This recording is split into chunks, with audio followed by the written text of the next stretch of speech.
There's a new phenomenon in East Jerusalem. Tourism is at an all-time high. 2.1 million people visited the Holy Land in the past 6 months alone.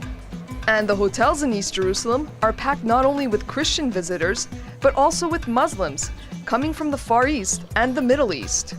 Now, the Muslim market started elaborating the last few years. It's growing year after year, and there are a lot of Muslims who come from Indonesia. We have a lot of good movement from Turkey, and some from Jordan. Muslim pilgrims to the Holy Land tend to stay in the Old City because it's close to one of Islam's holiest sites, the Al-Aqsa Mosque. In recent years, the number of sightseers from Muslim countries has grown, and the bulk of tourists are from Jordan, Turkey, Malaysia, and Indonesia. Though some visit the Cave of the Patriarchs in the West Bank city of Hebron, most stay in East Jerusalem the whole time. Now the program for Muslim groups it's let's say much shorter than Christian groups. East Jerusalem, which is very important part of their program, as far as we're talking about Al-Aqsa Mosque, which is the third holy site for Muslims all over the world. Though the market for Muslim tourism is growing, there are some challenges. One of them is getting travel permits or visas. Not everyone is approved to enter Israel. And the other is infrastructure.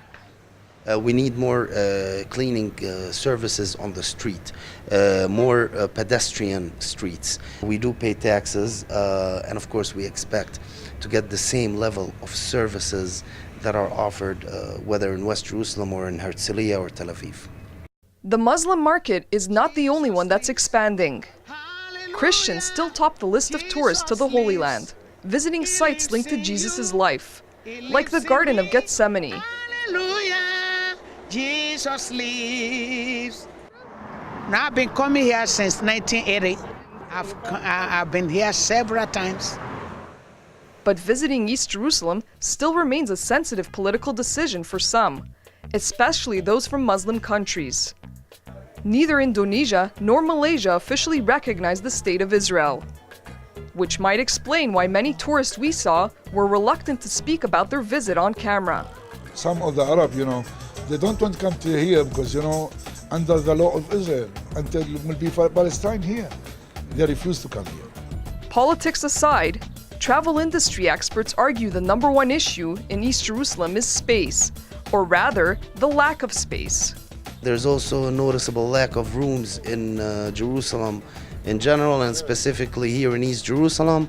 And of course, we've been hearing about plans from the municipality to increase a number of rooms, to incentivize hotels and to give them incentives and soft grants and subsidies. Still, relative quiet and a stable security situation mean that the number of Muslims flocking to the city will likely continue to rise.